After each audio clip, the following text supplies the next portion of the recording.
Ayan po, magandang araw mga ma'am sir. Dito tayo sa Paniki Tarlac. Natitignan na tayo house and lot. Titled property mga ma'am sir. Ayan yung daan papuntang bayan. Siguro nasa 1 kilometer na lang daw sabi nung caretaker natin. Tapos from National Road, yung mga 1.5 kilometers. Tapos kung galing kayo Manila, exit kayo ng Ramos, Paniki, Tarlac. So siguro ang trouble lang dito mga pagka-Tiplex, mga 8 to 10 minutes nandito ka sa property. From Tiplex po yan. Pero from town proper, malapit lang. 1 kilometro lang siya. Makita natin mamaya, paliparan natin ng drone. Ito yung bahay, 3 kwarto. Along tolen. So, pasok yung mga truck, 4 wheels ganyan. Ito nakabakod siya. Titled property, electronics na siya. Tingnan natin sa loob. Fully finished na siya. Mga ma'am sir. Kompleto, internet, nawasa, power line tong bahay. Titirhan na lang. Ito maluwang parkingan po niya. Ito parkingan po ng sasakyan. Tapos may mga CCTV tayo. So may konti ring tawag dito. Taniman ng mga halaman. Dapag nandito yung bahay. Ito sa kapatid, sa kuya. Pero ito binibenta na. Naka-aircon.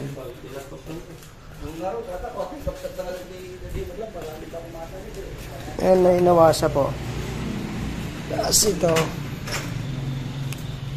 yung nasa likod tayo. Ganda pa po yung bahay. At pag ICR, ito yung kuya CR. CR na sir, dito okasyon. Ay, so labas. Dapat mo nung pick up shop na ako. Common CR sa labas para hindi na makapasok sa loob. So ito na rin yung boundary ng property nila. Pero kung gusto nyong bakuran, pwede naman po. Pero siguro gitna ang makukuha sir. Ito po. So, may tao, daan lang ng tao. Naka-aircon lahat ng kwarto sir. Pasukin po natin. Sa loob. May pintuan pa dito. CCTV. Lapit po ng bayan aray. Natin sa loob.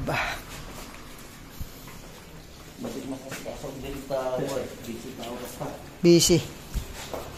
Sumpa.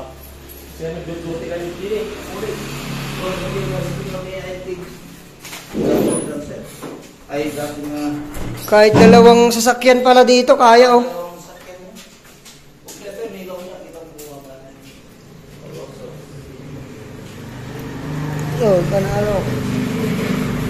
Tara. Naka-tiles. Conforme kung anong usapan nila, pati gamit. Gusto nila, Ay, di ba sinabi nung seller, sir, na kasama gamit? Hindi, sabi, doon sa point, conforme doon sa usapan nila, kung magkano magpapaba siya, kung magkano sila. Ngayon, mag-usapan nila itong mga nara nila, kung kukunin nila o hindi. Ayan, mga nara daw. Pag-usapan daw po yung mga gamit. Ang ganda ng loob, Ganda ng loob niya. Ito kusina. Kasi abroad yung may-ari talaga nito. May malit na yung kusina, yung iksitan doon, ito. Tatlong pintuan niya, 1, 2, 3. Ito yung kusina. Dining niya. Ganda rin po. Mga ilang taon na kaya itong bahay kay kuya? Ayun lang, hindi ko lang alam. Kasi hindi nila natitira na. Ako lang lang kaya. Ito, ang luwang. Master bedroom niya. Master bedroom. Karating nila nung February. Master bedroom, naka-aircon. May aircon din. May mga cabinet na rin. Nakita mo kaluwang. Sana yung kama kasama na. Ang ganda ng kama nila. Oo. Conforme doon sa usapan nga nila, sila mag-uusap pero kahit na kita mo luwang ng siya, kahit na magkano sila. Ang maluwang CR. Sige po. Ito yung pinakamaluwang na kwarto. ang master. So, yung gamit ang gaganda pero pag-usapan. Pag-usapan yung gamit. Ito naman po pang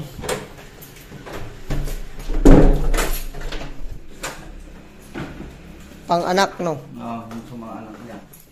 Naka-aircon din. May aircon din to. Iyon lang ang medyo pinalinis ko, hindi pwede yung aircon niya, medyo may tama na.